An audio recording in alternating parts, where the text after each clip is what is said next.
Hey, how's it going? It's Walsh here, sick as always. I'm here today to announce to you that I am starting another private league. This is going to be very different than the last one. I'm not going to be treating this one as a mini event. I'm actually going to be treating it as a league, and I'm going to be playing it for quite a while. I miss Ruthless, I miss Path of Exile, and I very much miss SSF.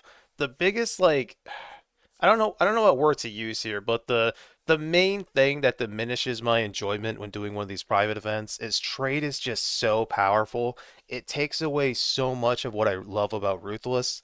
And I was thinking about not making this SSF, and I am sorry if you don't want to play SSF, but for me, this is just the funnest way to do it. I love it this way. It just makes the challenge, more severe.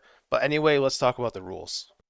So, like many of my other events and rules, it all comes down to randomization, but we're doing things a little differently this time. So, this time around, everyone has to play an Ascendant, but you roll twice on the wheel, and whatever two classes you get are what you have to take on your Ascendant tree. Now, oh, that would have been really funny if I actually got Ascendant. Now, the one thing is if you do hit Ascendant, you have a free spot. So let's say you roll Slayer like I just did right now, and then Ascendant, you can choose whatever you want for your second class. So let me show you what I mean by that. Of course, everyone has to be a Scion, so you're going to be an Ascendant. That person randomized Slayer, so they have to pick Slayer. And let's pretend they got like a Cultist. So if you randomize Slayer and a Cultist, no matter what, you have to take these two nodes on your Ascendancy tree. You can take them at any point you want. Any order you want, it doesn't matter. And then, of course, for your Uber Lab or whatever, you can do whatever you want. The only restriction is you have to get these two at some point, but it does not matter when. And you cannot change it.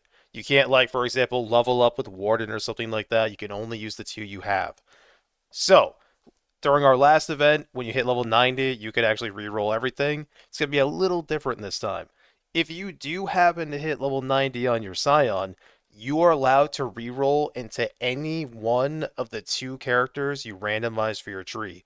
So this person, if they somehow hit level 90, they can make it a cultist or a slayer.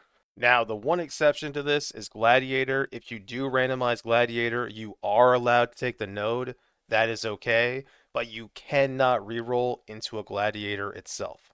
So, of course, I can't make things too easy, so I am bringing back the Transfigure Gem rule, and the rule is very simple. You're going to transfigure a green, a blue, and a red gem, and by transfigure, I mean you put it into the first lab, and use the divine font, and you do the option that gives you three random transfigure gems, and you get to pick one. You don't have to do all three colors immediately, but as soon as you do your first lab, you have to get a transfigure gem using the randomize, and you have to use a transfigure gem the entire time. You can switch between your three colors anytime you want, but you can only use those three gems. If you hit level 85, you get to roll the colors again. So, for example, this character, he would have Summon Carry On Golem of Scavenging, Tectonic Slam of Cataclysm, and Cremation of Exhuming. I could switch between these three anytime I wanted, and these gems at all times, need to be more than half of your damage. They need to be your main skill. You're allowed to use support skills, you're allowed to use auras, but you cannot, for example, let's say you got a Tectonic Slam and you had like Plague Bearer and you were clearing all your maps with Plague Bearer. It needs to be your main skill, the main way you interact with the game. But of course, this is just like a league. This is an event. You don't have to worry about me like checking your profile and being like, hey, your damage is like 5% too low, so you're disqualified or whatever. But, let's just be honorable here. I mean, you can only rob yourself. It's SSF. You can't really hurt anyone else. But what's the point of doing the event if you don't want to do the rules? Anyway, I try to keep this as short as possible. I am not adding any modifiers, and the reason for that is this is more for like, like a mini event kind of a thing for me anyway. And this is like a league, and I don't know. I feel like it's just gonna be more fun. We already have enough stuff going on, and for a league start, I don't really want to be doing like turbo monsters or whatever. I just don't feel like it. I just want to play Ruthless with some rules. That's pretty much it.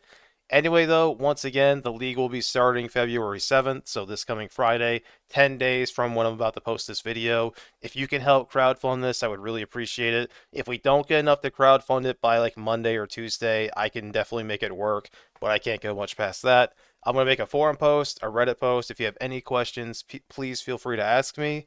And hey, it's time for Ruthless.